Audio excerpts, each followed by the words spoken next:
Ladies and gentlemen, hello. I'm Andrew Roberts, the Roger and Martha Mertz Visiting Fellow at the Hoover Institution at Stanford University, and I'd like to welcome you to my new podcast, Secrets of Statecraft. The title derives from Sir Winston Churchill's reply to a young American who asked him for some life advice as Churchill was walking through Westminster Hall on the day of the Queen's coronation in 1953. Study history, Churchill said, for therein lies all the secrets of statecraft. I've been an historian for 30 years and have written or edited 18 books.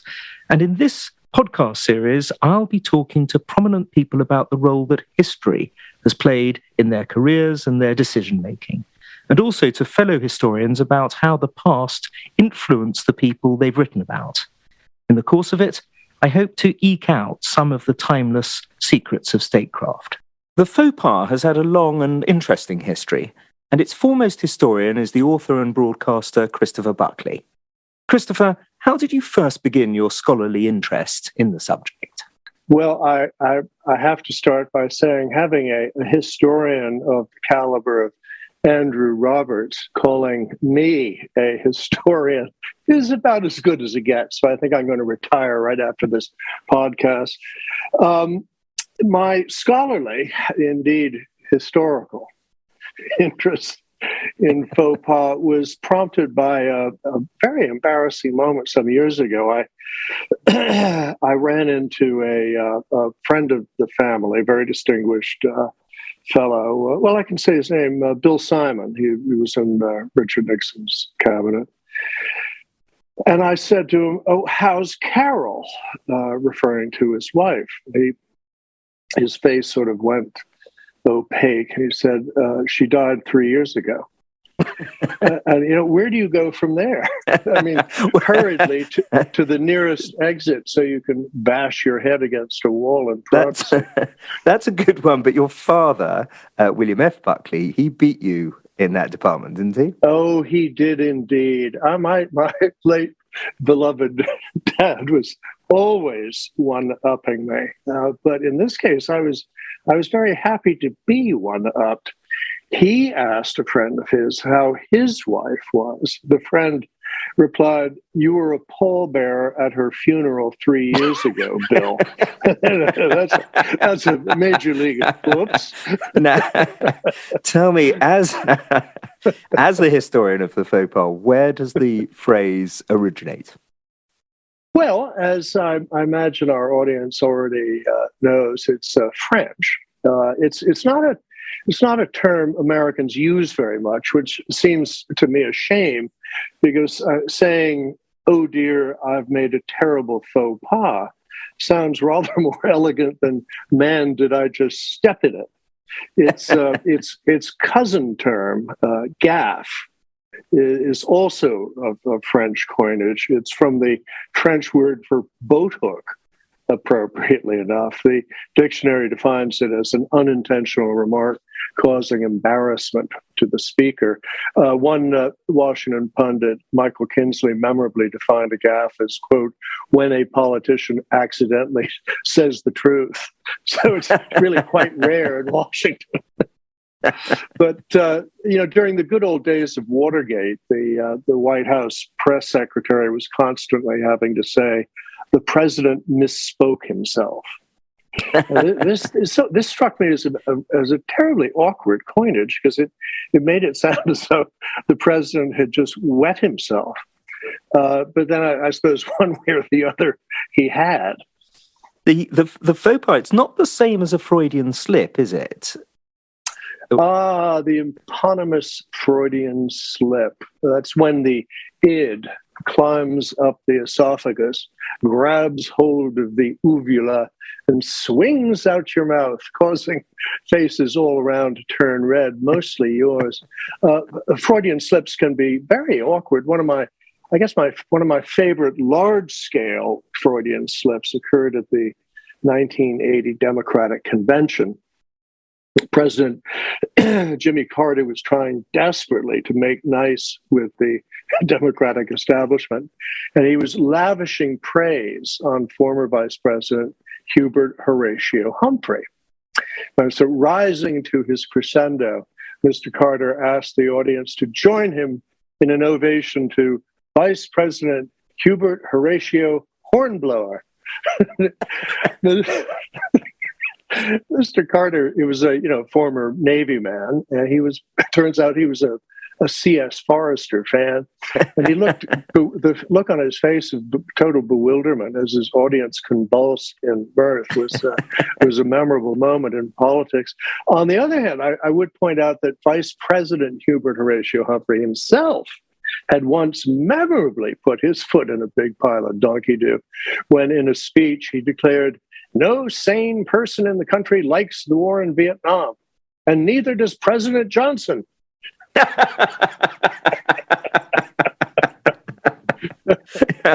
Love that as well as presidents, courts and royalty, they're full of minefields for this full step, this faux pas, aren't they? Oh, major minefields. Courts and palaces are strewn with the corpses of those who have misstepped. There are just so many ways to put your foot wrong at court. The French even had to invent a term for just this category of faux pas, lèse-majesté. Those who commit lèse-majesté could be called les miserables. For me, the most dramatic modern instance, I think, of lèse-majesté was the eulogy given by Princess Diana's brother at her funeral in Westminster Abbey. Eloquent it undeniably was, but its essential message to the royal family, who, being the royal family, had front row seats, was you were A, horrible to her, and B, you have her blood on your hands. Now, that must have caused a bit of butter clenching in the royal pews. I mean, not since Mark Antony extolled Brutus for being an honorable man has there been such an artfully subversive funeral oration. Whatever one's views about Diana, one might ask, is it appropriate to diss the Queen in her own church during a funeral? Now, to be sure, royals themselves aren't exempt from putting their expensively shod feet wrong. Prince Andrew managed to get himself demoted and banished from public duties by giving that disastrous TV interview, which consisted of wall-to-wall faux pas. He seemed to find it bewildering, even inexplicable, that people found inappropriate his friendship with a convicted sex trafficker. And moreover, he had, quote, no recollection at all of the 17-year-old girl in the photo, the one his arm was around. Andrew's nephew, Harry, now living the quiet, simple life of a Montecito, California chicken farmer, attended a costume ball once and thought it would be jolly good fun to dress up as a Nazi stormtrooper, complete with swastika armband. If only he'd had a Jeeves to be there to cough softly and say, if I might suggest, sir, not the swastika armband. Harry's father, the future King Charles III, sometimes is known to step in it. I'll tell you a story. A friend of mine I'll call Dmitri, who was in fact actually not Russian, but let's call him Dmitri, was at a wedding luncheon at Buckingham Palace once, and he and his wife were going through the reception line. Well, Prince Charles and Dmitri were friends, but the prince had never met Dmitri's wife. So the prince greeted Dmitri with a roguish wink, wink, and said, Dmitri, I hear you've become a very good friends with, let's call her, Vanessa. The lady in question was the very attractive sister of Dmitri's wife. The wife standing right next to him in the receiving line. Dmitri tried frantically to signal his royal highness with eyeball semaphore that this is really not an ideal subject of conversation at present company.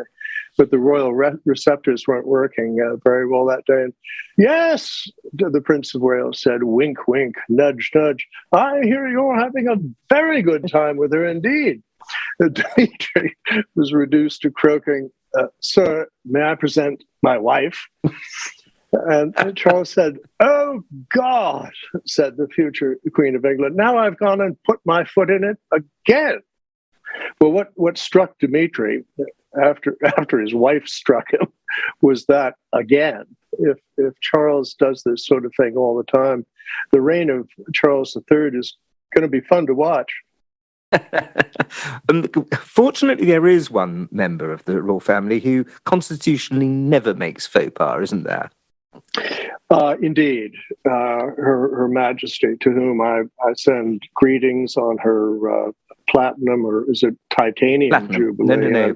Very glad. That's the next one. That's the 100th. Is the titanium? Okay. Well, I send Her Majesty all my best wishes on this, and we're all, of course, delighted that she's rid of the COVID. She is a paragon of sensitivity, Her Majesty. And one of my favorite stories was in the early 1980s, Lech Walesa, remember the heroic Polish leader of the Solidarity movement, came to Buckingham Palace for dinner, and artichokes were served. Well, Mr. Walesa had never seen an artichoke. It was not an item commonly found on the menu at the Gdansk shipyard cafeteria.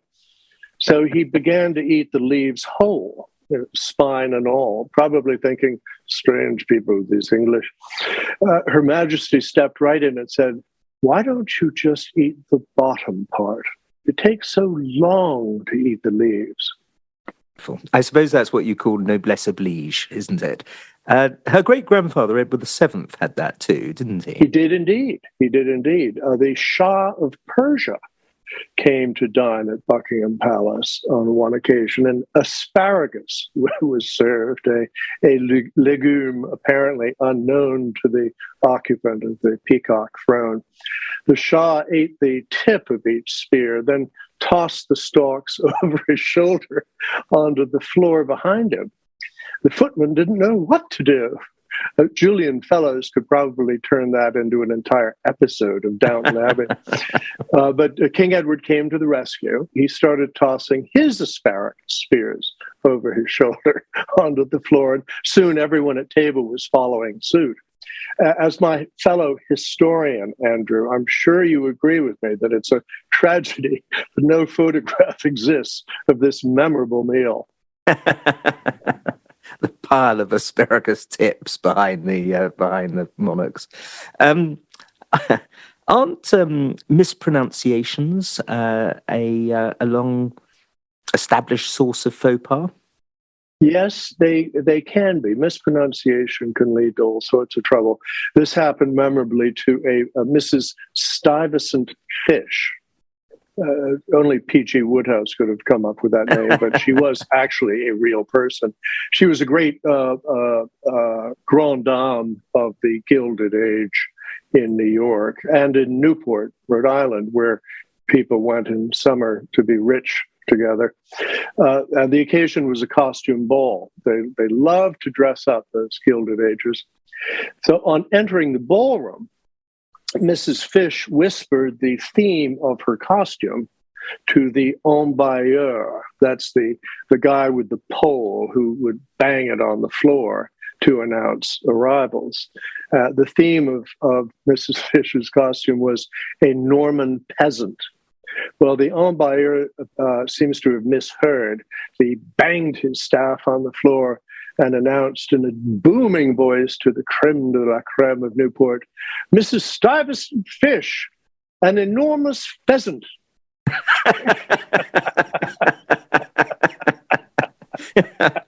Wouldn't you love to have been there? You'd never talk about anything else for years, would you? It'd be the standard gag. 10 years. Which brings us on to the fact that appearances can deceive, can't they? And they're also they can also lead to a rich source of faux pas. Appearances can indeed be tricky. Robert Benchley, you remember him, the great wit, member of the Algonquin Round Table along with Dorothy Parker and others. He was leaving the 21 Club in New York one night, It had been a bibulous evening, as evenings at 21 tended to be.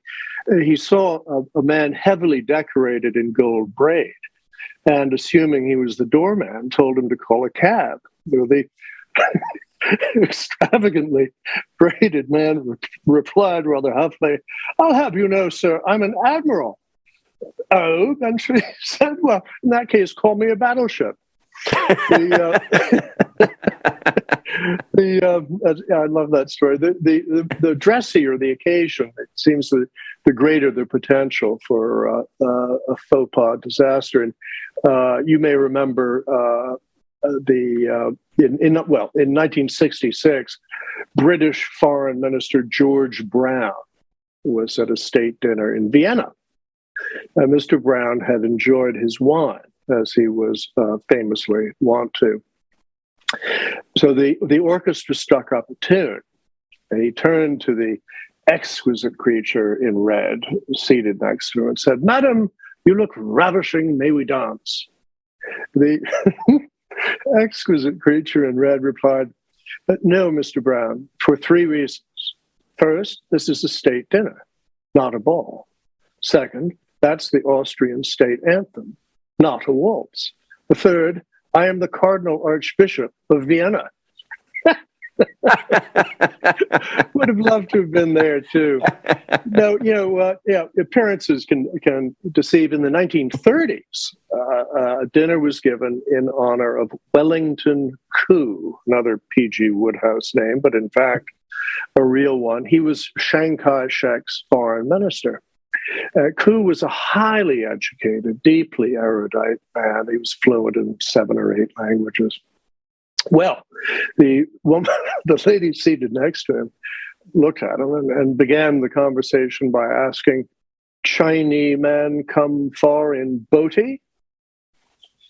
Koo decided to have some fun, so he nodded and smiled. And she carried on this way all through dinner, explaining to him how to use a knife, fork, a finger bowl, napkin, all the rest. And Koo merely responded with more nods and smiles. And when it came time for the toasts, he rose and gave a brilliant disquisition, tour d'horizon of all the major issues of the day.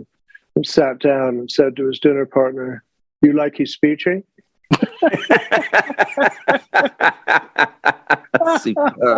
Superb put down. Sometimes people actually create faux pas even when they're just trying to be polite, don't they? Indeed. It's unfair, but it happens. Life is often unfair that way. It happened when I was working in the Reagan administration. Mrs. Walter Annenberg she served with great distinction as the U.S. Chief of Protocol at the State Department, and she's the chief of protocol is the one who welcomes foreign visitors. And she caused quite a stir by greeting Prince Charles at Andrews Air Force Base with rather a deep curtsy.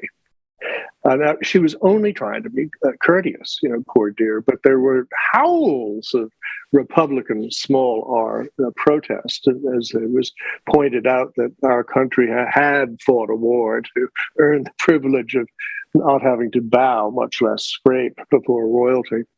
By the way, I never know what scrape means. Everyone says bow and scrape. I know what a bow is, but we didn't used to have to, or indeed any day now, scrape before royalty. Well, we'll have unless you know what scrape means. I'll defer to Julian Fellows on that one. Yeah, Julian will know. Julian will know what the scraping bit was all about. Exactly. No. Anyway, sorry, carry on about Mrs. Walter Annenberg. Well, there's actually a moment in Brideshead Revisited when, you remember when Anthony Blanche shows up at Charles Ryder's opening of his painting, and he's stopped by a woman at the door, and he goes into a riff. He says, "I have not come here to scrape acquaintance from Lady Celia."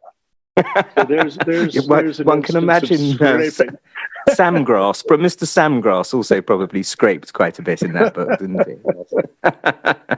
Back to Mrs. Walter Annenberg, Chris. Well, she resigned shortly after, poor thing. I imagine her thoughts as she got on her private plane to go back to Palm Springs was a rather unprotocolish. You can take this job and shut it. I once made it wasn't a faux pas actually.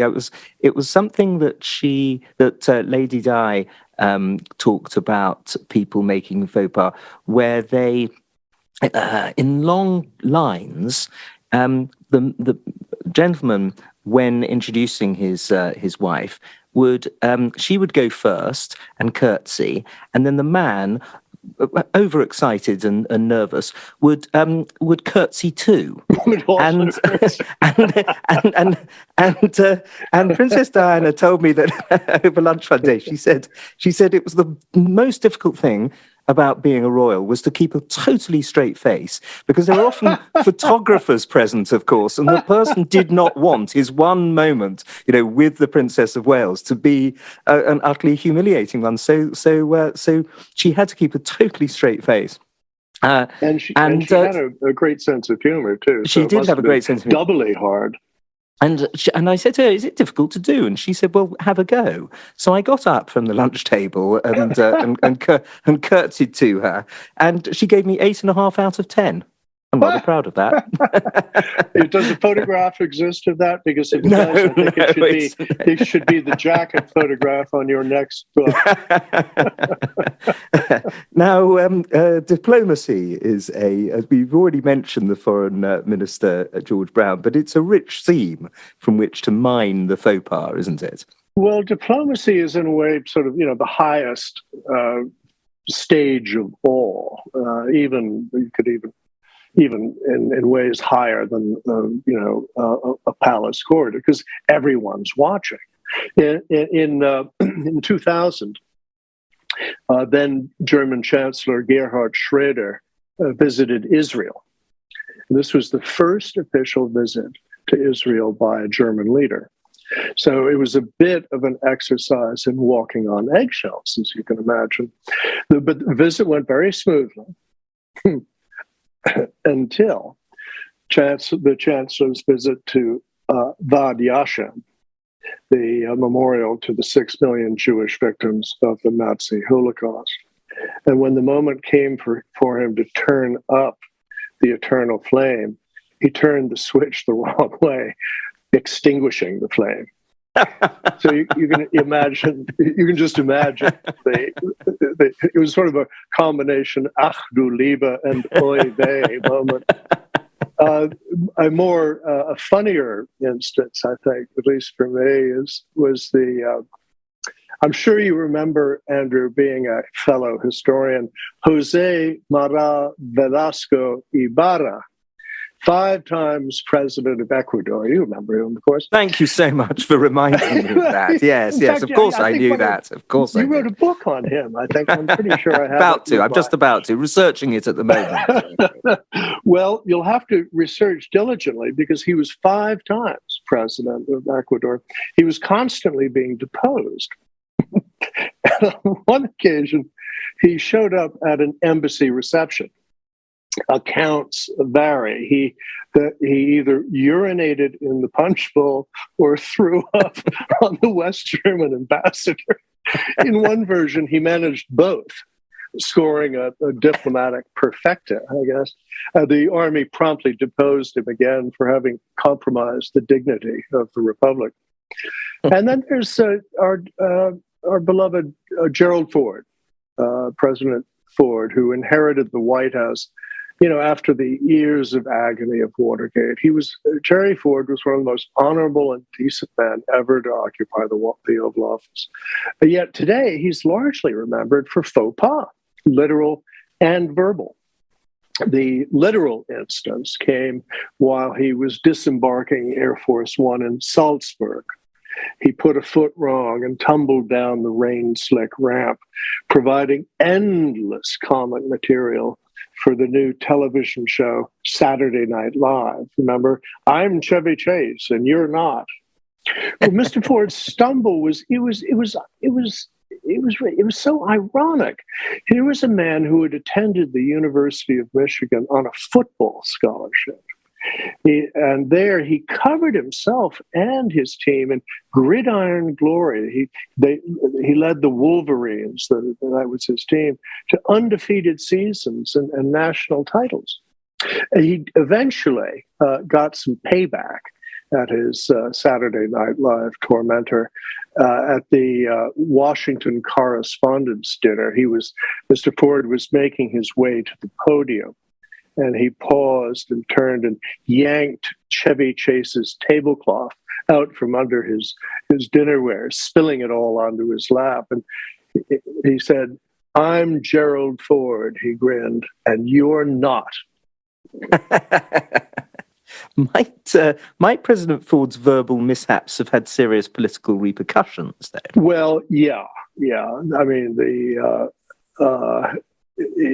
in fact, it's quite possible that his verbal faux pas may have actually cost him re-election. He was debating his challenger, Governor Jimmy Carter, and the subject of East Germany and the Soviet Union came up, and Mr. Ford declared, and I quote, "There is no Soviet domination of Eastern Europe, and there never will be under a Ford administration." Well, this probably came as news in Warsaw. And Lech Walesa probably choked on his artichoke. Anyway, a year later, karma is really an amazing thing. Now President Jimmy Carter was in Warsaw to give a well-intentioned speech. The faux pas in this case was provided by his State Department translator, who had Mr. Carter telling the Poles that he, quote unquote, desired them carnally.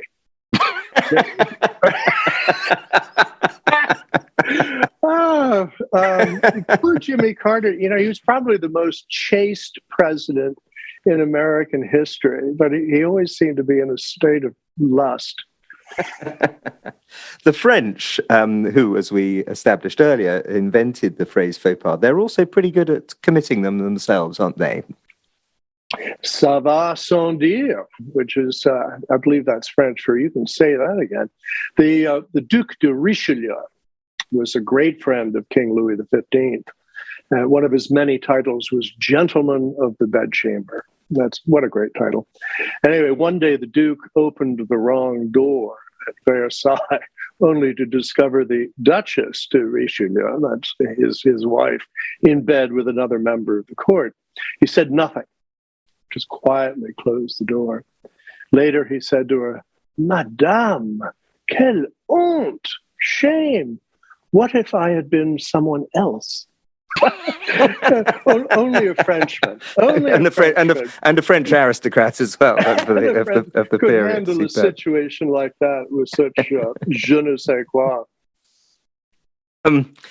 David Niven, he's famously good at faux pas, isn't he?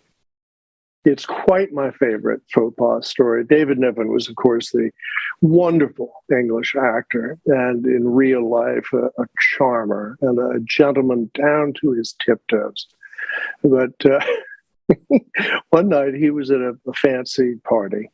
He was chatting with a man he'd just met, and they were standing at the foot of a grand staircase. The two ladies appeared at the top and started to walk down. David nudged his companion and said, "I say, that has to be the homeliest woman I've ever seen." The man stiffened, said, "That's my wife." David said, I meant the other one. "That's my daughter." David just said, "I didn't say it." In our household, we call that the David Niven defense. Tell me, in a wider sense, what does the faux pas tell us about human nature, would you say, Chris? Well, I guess to me, faux pas are reminders that however much the human race dresses itself up, you still can't take it out.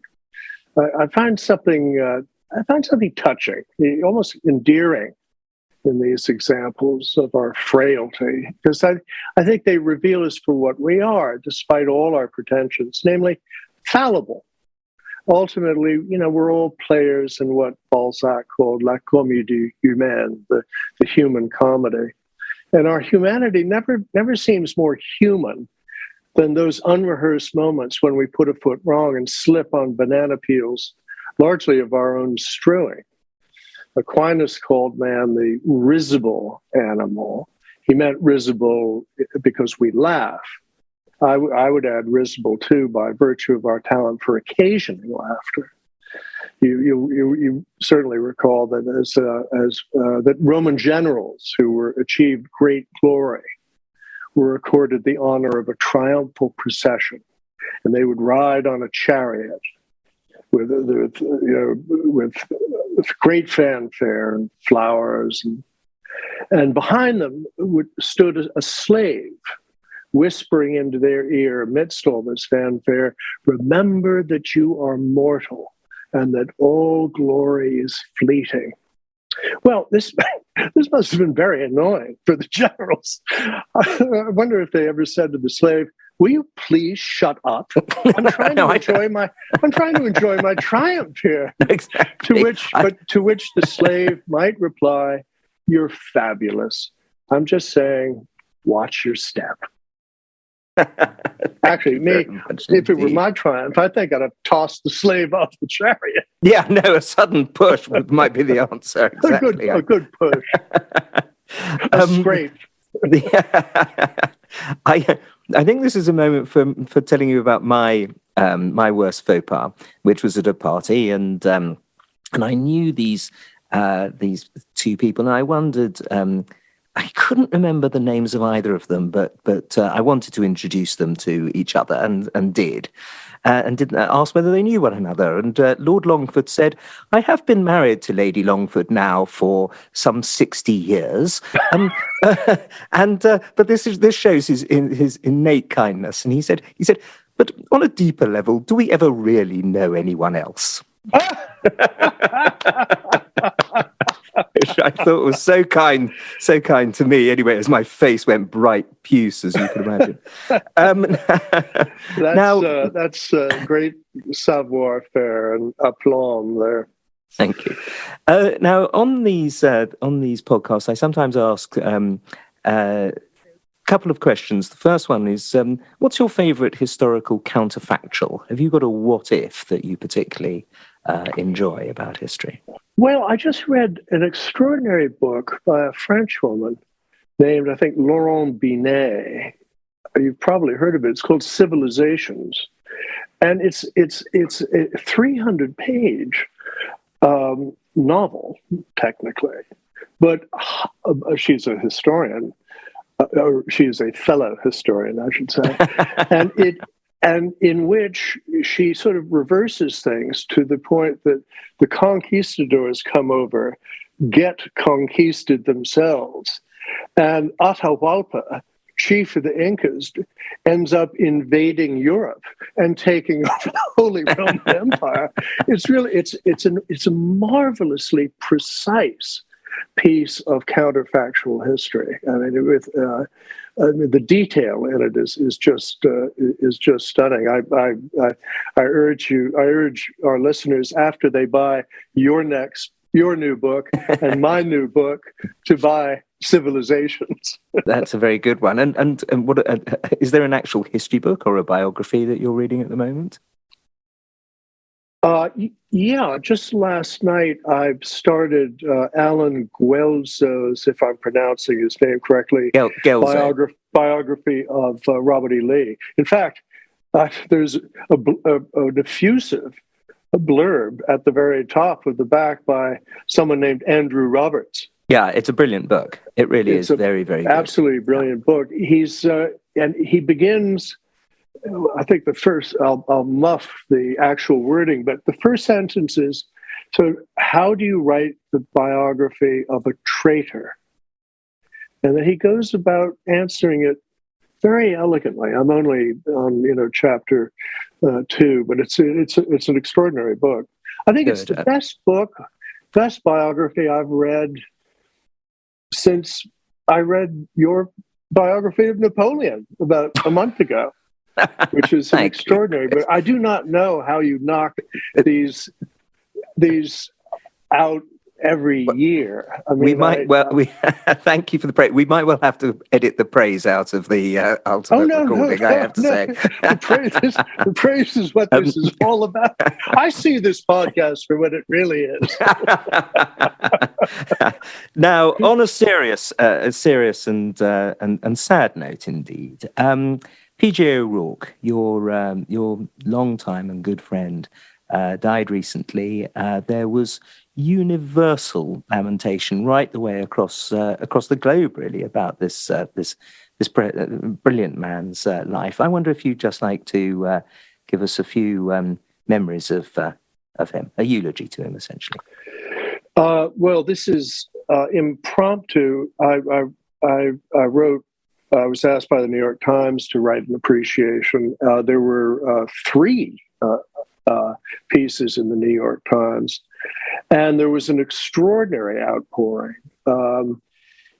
P.J. O'Rourke was, the Wall Street Journal called him the funniest writer in America, and he was incapable of not being aphoristic.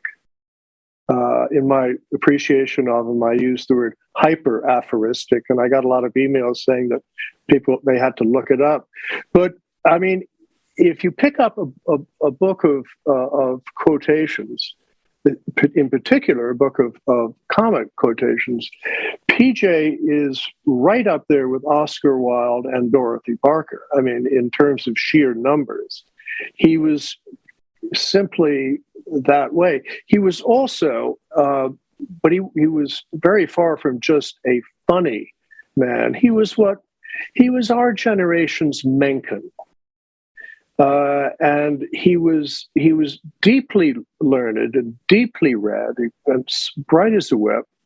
He was a funny man, but he was also a serious man in the sense that Mencken might have used the German word for that, eine Ernstemann. I mean, he was someone to be reckoned with, and I think he wrote. I teased him because I just finished my 20th book, and I think I was one book up on him. He wrote 19, but I have no illusions about whose books are going to still be in print 100 years ago. 100 years from now. Not necessarily. Now I can praise you if you want, Chris. That's maybe not yours and PJ's.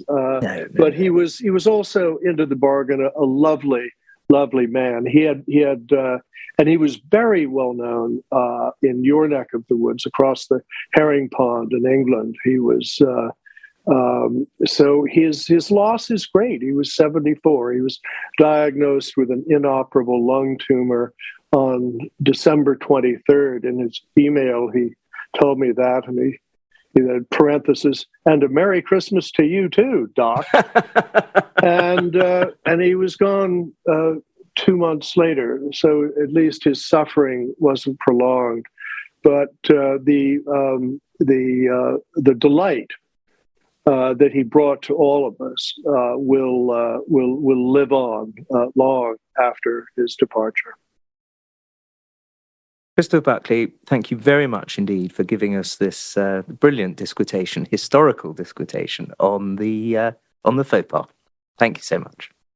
Thank you, my fellow historian, Andrea.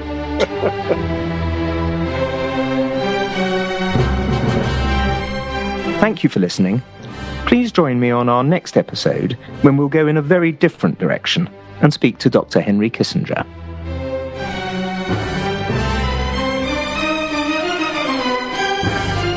This podcast is a production of the Hoover Institution, where we advance ideas that define a free society and improve the human condition.